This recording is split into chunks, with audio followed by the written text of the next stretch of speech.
Hello and welcome back to the GCSUNScast, the longest running Gold Coast Suns show on the interwebs. And that is all thanks to our Patreon sponsors, Jack Stad, Dale Snelling, Paul Vosti, Robbie Fiorini, Brody Burgess, Kate Kelland, Tom Kim, Chris Moore and Tim. You can join our Patreon sponsors by heading over to patreon.com/GCSUNScast. You can also help support the show by heading over to YouTube, Facebook, Twitter and Spotify, wherever you like to get your favourite podcasts from. Like, subscribe and review, and that helps so many other Sunners find our little Gold Coast Suns community. I'm your host Shane, and tonight I'm welcoming to the show for the second time in Suns history, Jason Churchill. Welcome to the Gold Coast Sunscast. Indeed, thank you very much, and thanks for having me again. I must have gone okay last time, so I've got a return invite, so thank you very much. Well, it was always on my agenda because we had such a good chat last time. I thought this is a bloke I can talk footy with for hours and get as much content as I can for the GC Sunscast. So welcome back to the show. Again, touched on it last time you were on the show, but you were the interviewer and the host of the Gold Coast Suns' very own club podcast, the Inside 50 podcast. Any update on when that's coming back? With COVID, obviously, there was a lot of stuff being pushed aside, and that was one of the ones that had to be let go for the time being. Has the club indicated anything about coming back at some stage this year?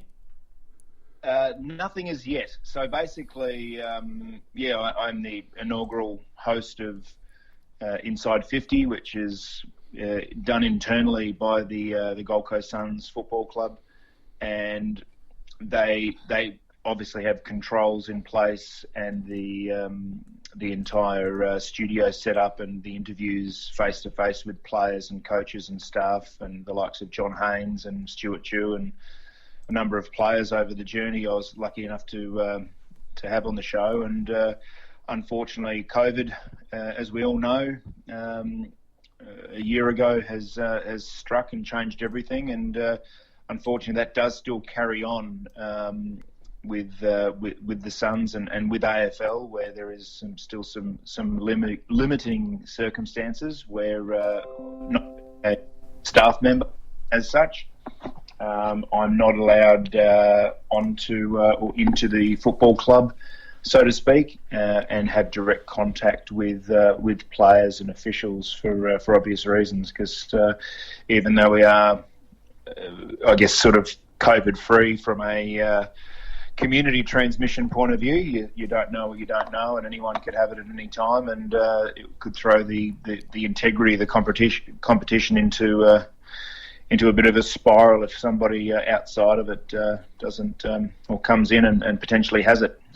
So which would include someone like myself. So unfortunately, Inside 50 is still on pause, but as the moment it potentially comes back, hopefully later this year, or worst case scenario, the 2022 season, I'll certainly be letting you know, and you'll be one of the first to know, Shane, for sure. Yeah, well, fantastic. The club desperately needs something like that. You know, I can't do all the heavy lifting myself, and it would be nice if the club could help out. It's kind of surprising, though, they haven't looked to use Zoom chats or something like that to still get the message across, because I think that's something that could still definitely be done and maintain that distance that you're required to. Yeah, definitely. I've thought that as well, but I do also know that the resources are spread a bit thin, and it is something that wasn't a number one priority for them. Obviously, the health and welfare of all the players and all the staff. Obviously, a number of staff are no longer there across any AFL club. The salary cap and the soft cap has obviously been reduced as well, and the spending inside of football departments just aren't there. So there's minimal resources to what there used to be. So it's still a transition that we're going through. When I say we, I include myself as a Suns Foundation member, but obviously we as a football loving community across the AFL and more specifically the Gold Coast Suns, we do have obviously a significant transition that we haven't been here before, with everything going on obviously around COVID, etc. And it's still very young, and it's only 12 months since it pretty much hit our shores. So it's still in its infancy, and it could be another couple of years before it's resolved in some way, shape or form, if ever.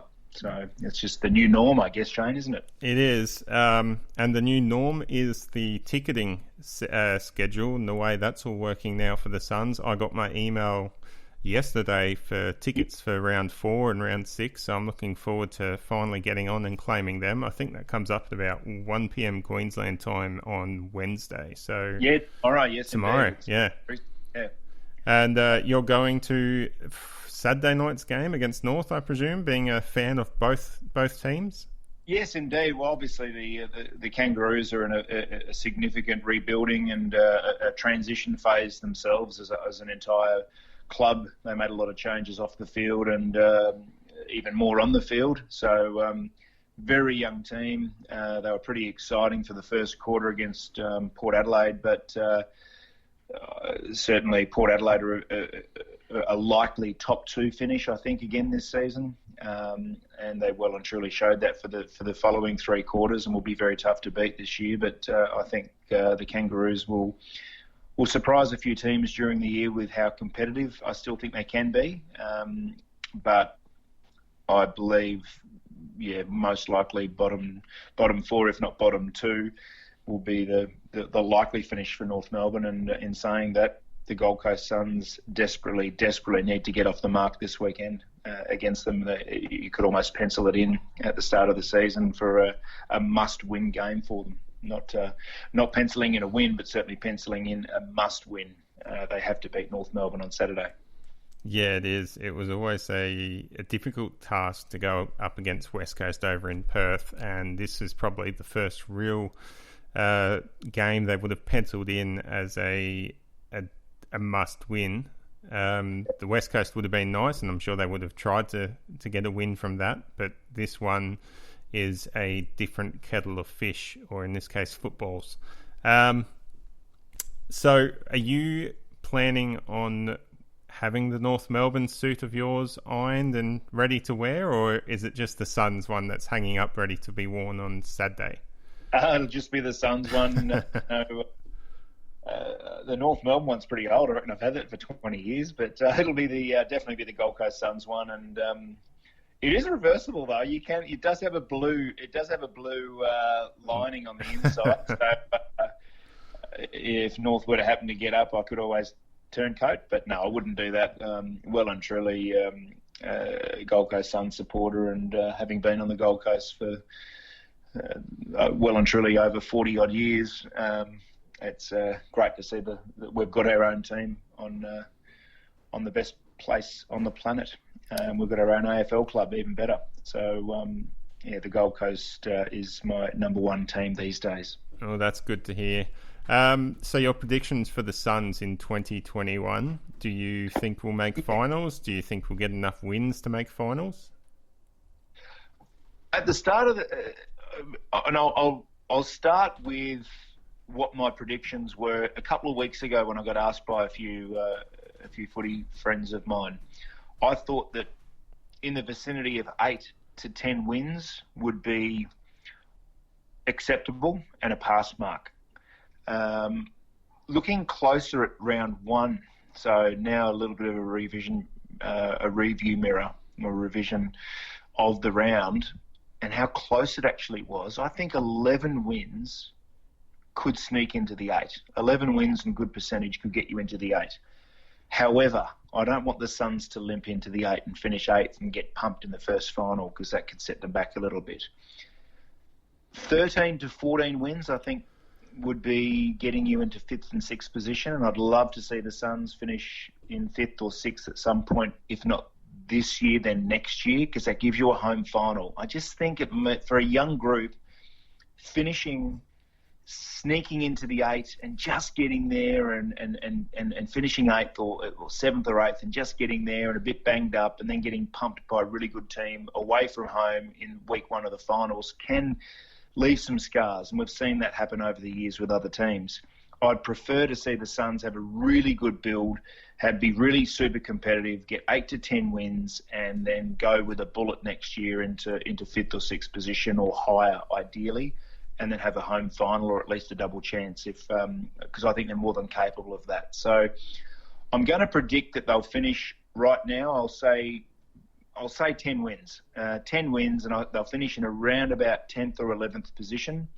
But I'll tell you what, if they snag a couple of good early wins, particularly away from home, I think the 3 games they've got coming up at home, starting this week against North, in 2 weeks' time against Carlton, and then another 2 weeks' time against the Swans, if they win those 3 and they pinch another one from home and they're 4-2 after 6, talk to me again, because I'll probably start leaning towards a 12 or 13 win season, and then you're almost talking finishing in that 6th position and having a home final. And wouldn't that be an absolute dream this season?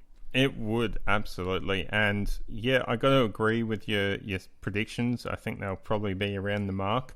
However, we'll discuss this later, but round 1 was certainly a change in the way the Suns have played in the past, and it could be a telling point to the way their future goes. We'll discuss that more later. But leading goal scorer, best and fairest winner, who do you think are the likely candidates for this season? I reckon you can lock this in, barring injury and really bad form or poor form. Ben King will kick 45 plus this year. He kicked 3 goals on the weekend and looked really good, but he'll kick 45 plus, and I think you'll see a lot of big scores kicked this season with some of the rule changes that we can touch on later. But I can see the key forwards getting more space, getting more one-on-one contests, and I can see the likes of Ben King and other forwards around the competition kicking more goals than they did last year. Remembering we're back to 22 rounds, remembering we're back to 20-minute quarters plus time on, which is a 20% uplift on last year, and 5 extra games as well. So don't be surprised to see someone like Ben King even kick 50 to 60 goals. I think Secco, Alex Sexton, could kick 30 plus as well. And you could have the likes of Benny Ainsworth and Isaac Rankin chipping in with 20, 25 goals each. Which, if they do that, then we are talking about the 10, 11, 12 win season. But yeah, Ben King for sure. And the best... This is going to be an interesting one, because I think this player flies under the radar a little bit, and we gave a lot up to get him to the club. We gave up a very high draft pick for him to pinch him from Fremantle, but Lockie Weller, I think that they've really found a role for him as the outside midfielder. He's not a massive body. He's got great skills. He's lightning quick. He reads the ball beautifully. He's been playing quite a bit the last couple of seasons off half back or off a wing. He will play on a wing on occasions, but it looks like the likes of Brandon Ellis and Jack Lukosius will probably be the mainstays on the wings, when we can touch on them as well a bit later on. But Lockie Weller, I think, will get a lot more of the ball. He was really good on the weekend. He had over 20 possessions, and a number of times we were able to get a clearance because they were worried about him. So I watched him very closely during the game, and he got double-teamed around the ball because they know if he gets it, he's got the leg speed to break away from the pack. Whereas some of the other players, Greenwood and Tuke Miller, don't have the same sort of leg speed. They're good.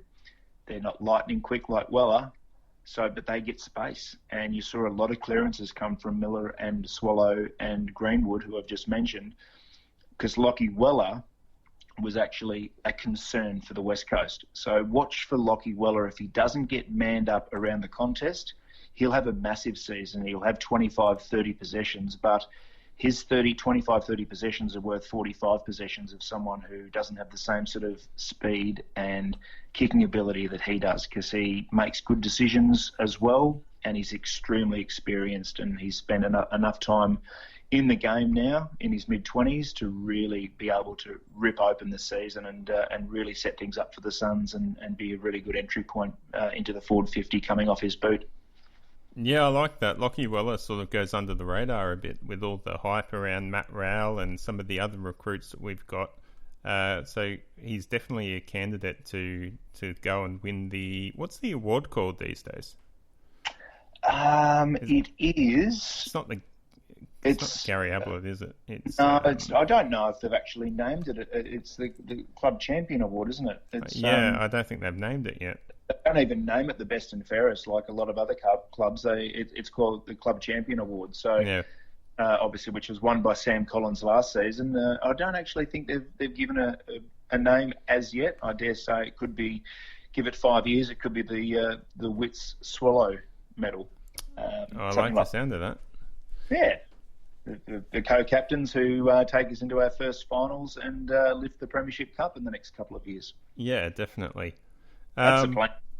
Breakout candidate for the season, do you think that we've got a second or a third year player that looks likely to... Yeah, definitely. I've actually got three. I've got three bracketed here, and I'd love to hear your opinion, Shane, on who's your pick out of these three. Cheating a little bit, but on the back of his amazing game and best, certainly best on ground for the Suns, and he got both coaches' votes. Was Jack Bowes. He was sensational for the Gold Coast, and they found a role for him a bit deeper in defence. He was playing half back. It looks like he's playing more back pocket or taking the third tall, which is he will be outsized sometimes, and he did get outsized on the weekend and outmarked a couple of times by Oscar Allen in the first couple of minutes. But after that, he played a very good game. So Jack Bowes will be one to really enjoy and watch his development this year. He will ultimately become a midfielder, and he'll probably take the reins of someone like a Dave Swallow as Dave Swallow gets older over the next couple of years and may play a little bit more forward. I can see Jack Bowes being a real star of the competition, not just for the Gold Coast Suns, but he was superb on the weekend. But I already had him earmarked prior to this game. I think he's ready to go. His body is the right size and shape, and he's had a few pre-seasons into it now.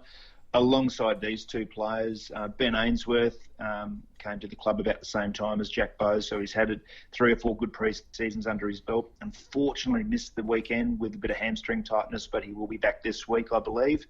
And the third one is more so, he was very good last year, but more so another year of maturity in the game, more experience, another year in the gym.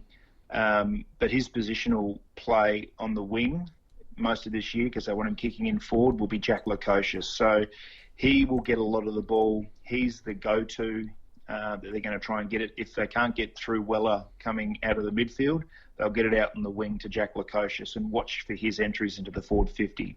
They'll be superb because he's brilliant by foot and kicks along, and he's tall, can mark, so he's going to be a hard matchup for other clubs to play him on the wing. So Jack Bowes, Ben Ainsworth, and Jack Lukosius are the three that I'm putting all the chips in the table on those three, and I'll talk more so around someone like Noah Anderson and Matt Rowell, who obviously were the top 2 picks from 2019. I expect them to be, obviously Rowell's had a bit of a hiccup again, but Anderson and Rowell, my hopes are more so when they're 20, 21, 22. So I expect more out of Bowes, Ainsworth and Lukosius this year, and then I'll expect more again out of Noah Anderson and Matt Rowell next year and the year after when they are 20, 21 and 22, because that's when you're really starting to come in to show the football world who you really are. Yeah, I've always, out of the 3 that you've named as your breakouts, I think Ben Ainsworth is the one that I'm expecting something big from. We've seen glimpses of Ainsworth's real talent and his work rate, but we've never seen it all come together due to injury, due to form, due to position changes. I think he's the one that could really bust out and take the competition by storm. But it's a case of whether he can. He's obviously got off to a rocky start with the tightness in his hamstring. But hopefully he can come out. From all reports, he had a pretty good preseason, and we should hopefully see more of him. With the way Gold Coast are playing as well, I think that's going to play into his hands. Who are the others? Lukosius, of course, his kicking is an absolute weapon. Other teams have learnt and recognised that. And I think the move for him from half-back now to more of a wing, the club are looking to use him to deliver the ball inside 50, which is a positive because it's one of the areas that we struggle with the most. Yes. So seeing that move is certainly going to help Lukosius. And the other player, Jack Bowes, it strikes me as unusual because I've always felt, at least for the last few years, that Jack Bowes has already sort of broken out, but he could quite conceivably have a second breakout and go to another level. Kind of scary that there's another level to Jack Bowes, because we'll discuss it later in the West Coast game, but he's already become such an accomplished player at such an early age. Plenty to like about the Suns and their young talent coming through, and it's just something to look forward to every single week now with the Suns. Let's move on to the AFLW. Gold Coast Suns played the Carlton Blues and unfortunately lost by 10 goals, 4 goals 3, 27 to 13 goals 9, 87. It was off a fast start for the Suns. They kicked the first 3 goals of the game, but Carlton worked them back from then on. And the only highlight after that first few minutes of brilliance was Lucy Single. She kicked a brilliant goal after working from half back and shrugging off a few tackles. A great performance from her, and hopefully there's more good news for the Suns women's. They come up against Geelong this week in the doubleheader just before the game versus Kangaroos for the men's, and the only other winless side in the AFLW competition. So hopefully the Suns can get a win and finish the season off on a positive note. It will be the last game for the season for the Suns, and hopefully they can improve over the preseason and come back next year and give a stronger performance. Yes, indeed. I think it's a real opportunity for the Suns AFLW team to individually and collectively. Last year they had a couple of awesome wins. Obviously it was COVID affected and they ended up sneaking into the finals and unfortunately lost heavily to Fremantle in their final. And that sort of what I earmarked earlier, I think that left a few scars. They went, geez, we're a fair way off, aren't we? We're snuck into the finals. They came up against a red-hot Fremantle team over in Perth and had a 10-goal-plus loss from memory. And I think that's left a few pre-season scars with some of the girls to go, geez, we've got a long way to go. And it actually set them back a little bit this year, is my thought. And obviously now they're winless so far this season. They've had some very close losses and they've been super competitive in some games. They have dropped off. Certainly last week against Carlton. Carlton are a very good team, but a 10-goal loss in the AFLW is not that common. They're normally closer margins. So hopefully this week they come out against Geelong on a soggy home ground at Carrara, at Metricon Stadium. And we were talking prior to the podcast, Shane, that hopefully Geelong and the Gold Coast AFLW teams don't have a draw, because I'm sure one of them wants to sing the song at least once this year. So fingers crossed it's not a draw, but let's hope for a solid win to the women's team for the Sunnies this Saturday afternoon. I think it's about 4:00 it starts, which is a couple of 3 hours before the Gold Coast Suns North Melbourne game at 7, I think it is. So fingers crossed, 2 wins on the weekend for the Suns. Yeah, definitely. And the current divide, I think, between the Suns women's and the rest of the competition, namely the Victorian sides, it seems like all the big sides leading the pack in the competition this year have really solid youth talent. It seems like the talent that's come through the VFL draft, because if you're not aware, there is no national draft for the women's competition. It's all state-based. So obviously the Victorian clubs have had their pick of the best talent coming from Victoria, whereas Gold Coast Suns are only limited to the Queensland talent, or those that elect to be drafted to a Queensland club. From all reports, though, there is some quality talent in the Suns Academy that's coming through, and the Gold Coast Suns should hopefully pick up a couple of brilliant young girls in the upcoming draft for next season. So it'll be a slow build, I think, Shane, for the women's team, because we are a very immature market in Queensland with AFL, not just for the women but for the men as well, as we've seen. But it is absolutely growing at breakneck speed. So that's exciting. We'll catch up very quickly, put it that way. We're behind the 8 ball now, but we will go past them, I think, in the coming years, which is exciting to see. And you're spot on. I believe there is a fantastic academy set up for the women and also for the men, with a lot of talent coming through, and we're seeing the fruits of that already. Yeah, and the talent coming through is a perfect segue to our review of the West Coast game. Talented. Yeah, talented. The Gold Coast Suns took on West Coast over in the West and unfortunately lost by 25 points, 8 goals 10, 58 to 12 goals 11, 83. Ben King kicked 3 goals, and best on ground is arguably Bose with his 30 disposals, 100% disposal efficiency and 14 marks. David Swallow with 29 disposals, 1 goal. Oleg Markov, 20 disposals, 14 marks. Jack Lukosius, 23 disposals, 787 metres gained. And they weren't the only contributors to this game. Sean Lemons played a brilliant role shutting down the Eagles' small forward Liam Ryan. And Brandon Ellis did a great job shutting down Andrew Gaff, who normally averages around 30 disposals a game and was held to just 16. So contributors all over the place in a loss, and it was really only the first few minutes of the game where the Suns were a bit slow to start and West Coast got 3 quick goals that sort of set the tone for the game, but the Suns brilliantly clawed their way back and were actually in front by as much as 7 points a few minutes into the final quarter before West Coast overran them and got away with a couple of late goals to get that margin out to 25 points.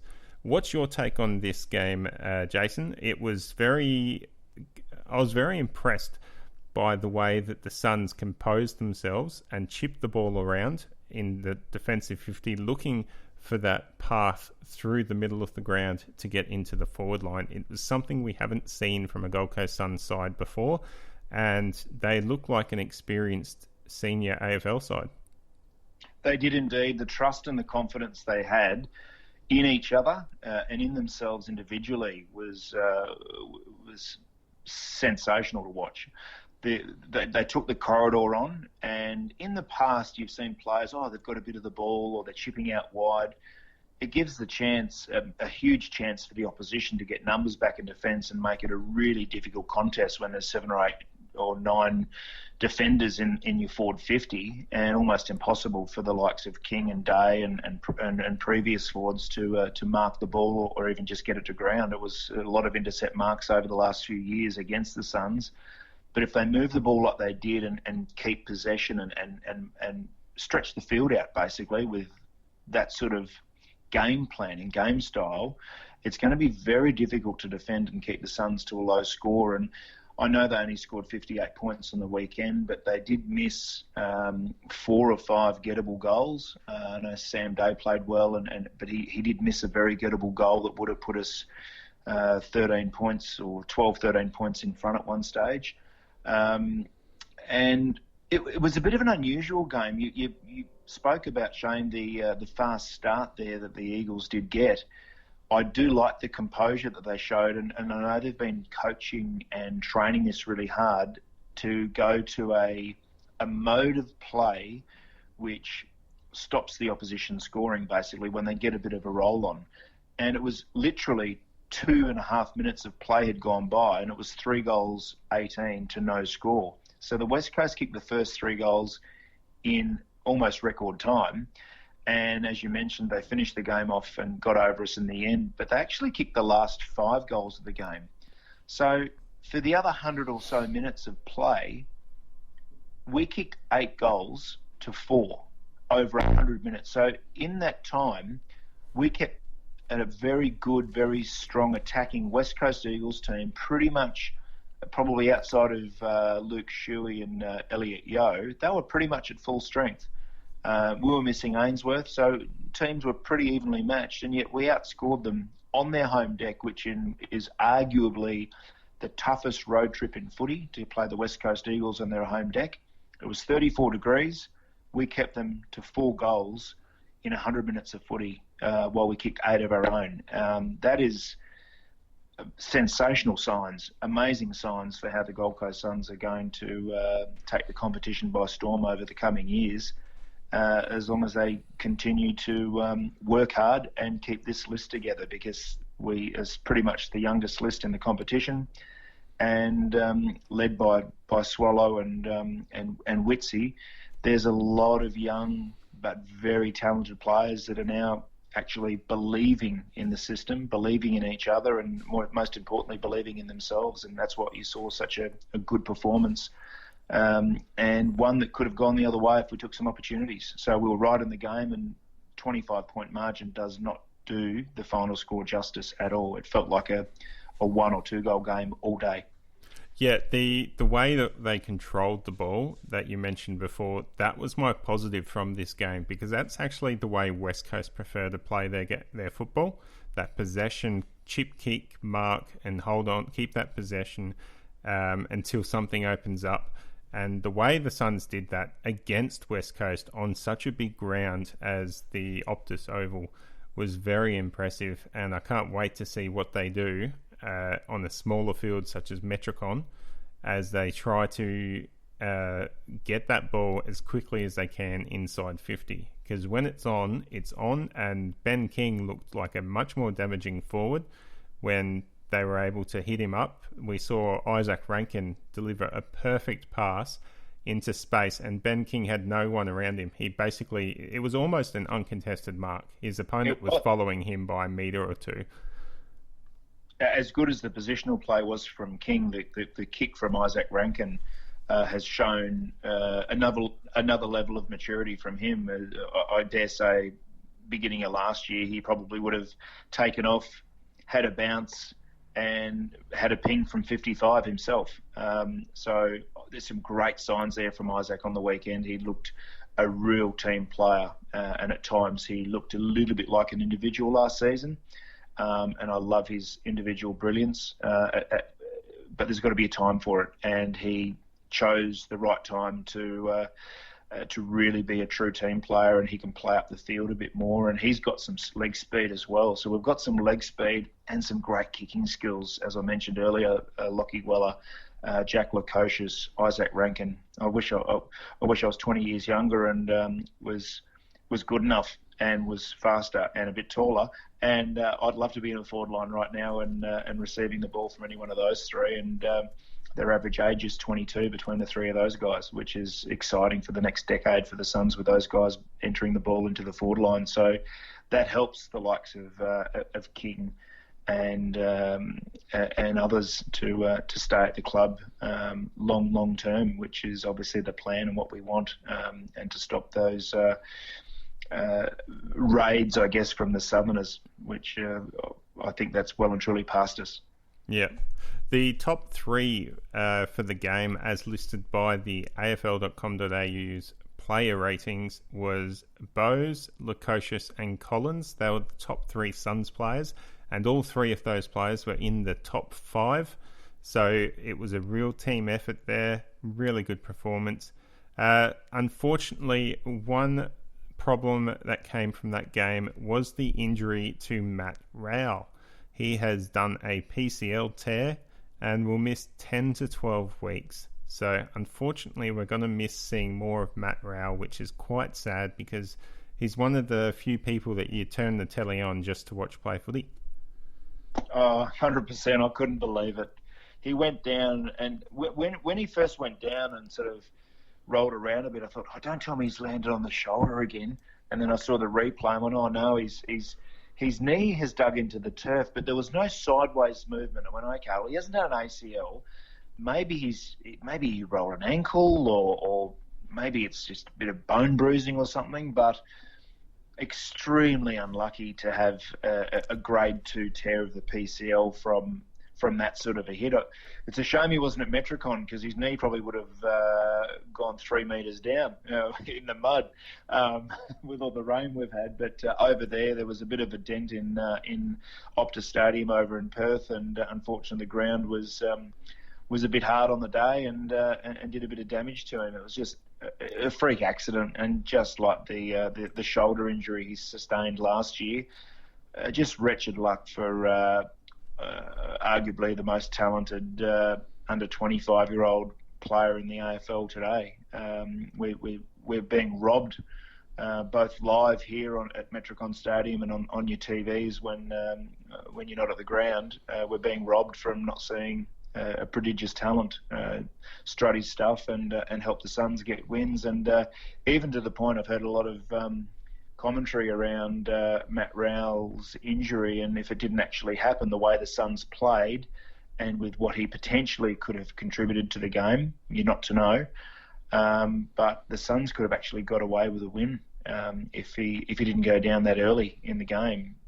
Nick Holman did a good job coming on as the medical sub, but if Matt Rowell didn't go down, the Suns, I reckon, would have got a lot closer, if not won the game. That's how important he is to the team. However, it creates opportunities for others. They'll shift the midfield around a little bit, and you might see, as I mentioned, someone like Lachie Weller spend a lot more time in the middle, and even rotating the likes of Isaac Rankin and Ben Ainsworth through the middle as well, whilst one of them sits at the feet of Ben King and Sam Day. So it creates opportunities, and it'll be a different look. But let's put our fingers crossed and our toes crossed, and let's see. Hopefully, Matt Rowell around 11, round 12, round 13, and I did actually make a comment on the social media pages of the Suns today that he'll be back in round 13.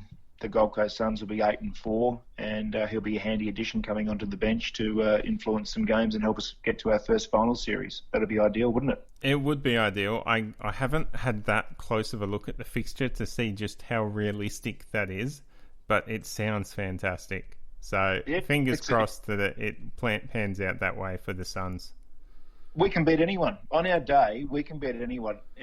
We just took it right up to the West Coast Eagles. We're 7 points in front a minute into the final quarter. Missed a couple of opportunities. Could have been very different. Ran out of legs in 34-degree heat, and obviously with losing Matt Rowell very early on in the first quarter. I think we'll win a lot more games and we'll beat opposition that we're not expected to. The question mark is when we are expected to win, like on Saturday night, that we turn up, put the effort in, and get the win, not just expect to win, because that's the next phase, that's the next stage of a young team, and where they can trip over themselves and go, oh, we're going okay at the moment. You know, we push West Coast. If we play, similar to that, we'll beat North Melbourne on the weekend. No, it's a new ball game. You got to start again. It's a brand new ball game. Yeah, that's definitely what I'm thinking. It's a brand new ball game. We've got North Melbourne this weekend, and it's the start for the Suns to make Metricon Stadium their fortress. If we can win 10 out of the 11 games that we have at Metricon, we're well on our way to making that a place that opposition teams dread, as much as we think about having to travel to Perth to play West Coast, or having to travel to Geelong Stadium, whatever it is now, GMHBA or something like that, to play Geelong, or the MCG to play Richmond. We want Metricon Stadium to strike fear into opponents that have to travel up here to Queensland. And that it all comes down to not just the Suns playing good footy, but also our fans getting to the games and supporting our team and really having an effect on the game. So hopefully we can get as many people as we can to Saturday night to Metricon to watch the Suns take on North Melbourne. Where do you think we can win this game, Jason. Obviously, North Melbourne's a developmental side at the moment. They're coming up through the ranks with young kids, but that just means that they've got enthusiastic young players willing to make their mark and have an impact. Well, Shane, we saw what the Sydney Swans did against the Brisbane Lions on the weekend, didn't we? Yeah, and we did. They had 3 players playing their first game, and one of them, Errol Goulding, I think. Yep. Errol Goulding, I think his name is. Yep. He got the Rising Star nomination for round 1, and he was sensational. They had a couple of other players as well that played really well and got away with a 5-goal win over the Brisbane Lions, who were not that far away from playing in a grand final last year. So you cannot just turn up and expect to win. And I do hope, and I'm very confident the Suns won't do that against North Melbourne. And North Melbourne have performed pretty well against the Suns over the years and have won some games that they weren't expected to as well. So, and another kicker is a lot of teams are going to be more familiar with Metricon Stadium after the COVID year we had last year, because so many teams played a number of games on Metricon Stadium. So they'll be more comfortable at the venue. So it won't be as much of a fortress as we would think it would be when a team plays maybe once every 2 years at a stadium. There was several games that I know North Melbourne, I saw them a few times last year at Metricon, and they won't be too unfamiliar with obviously the dimensions of the field and the feel of the actual stadium. So that does take away a little bit of a home ground advantage from the Suns, but if they get out there, they bring the heat, they bring their best, and they make it difficult for the opposition to get an easy possession. Then it doesn't matter on what stadium or what field that you play. You should win if you bring your best intensity and make wise decisions during a game of AFL. Yeah, I think the game's going to be decided in the midfield. North Melbourne's still got a pretty good midfield with Zeeble in there. I think Cunnington's still kicking around that North midfield. And then they've got Bailey Scott, former Suns Academy player. So they've still got quite a bit of talent there, and the Suns are going to have to win that midfield battle. And then it's what they do with the footy afterwards. They're going to have to make sure that they make those inside 50s count and get as many of them as possible.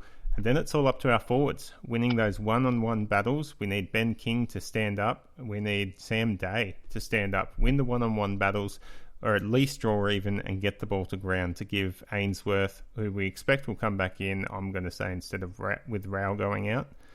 And yes. Rankin and Weller and whoever else is down in that forward line, being at front and centre of those boys and clearing the ball out of those contests as quick as possible, hopefully towards a goal.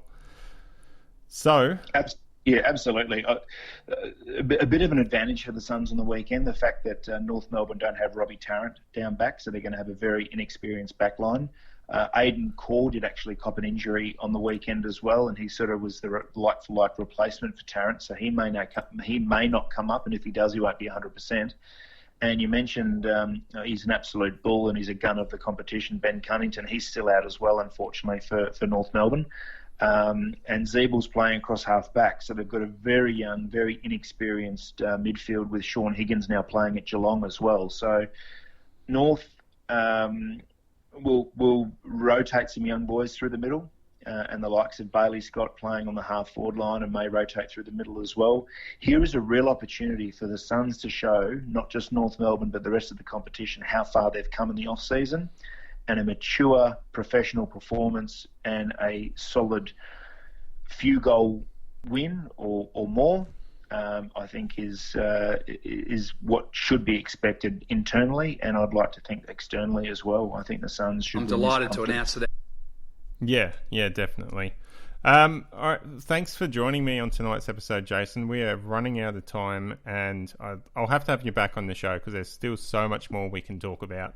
But until next time, go Suns. Go the Sunnies. I'd love to be back. I hope to see you again.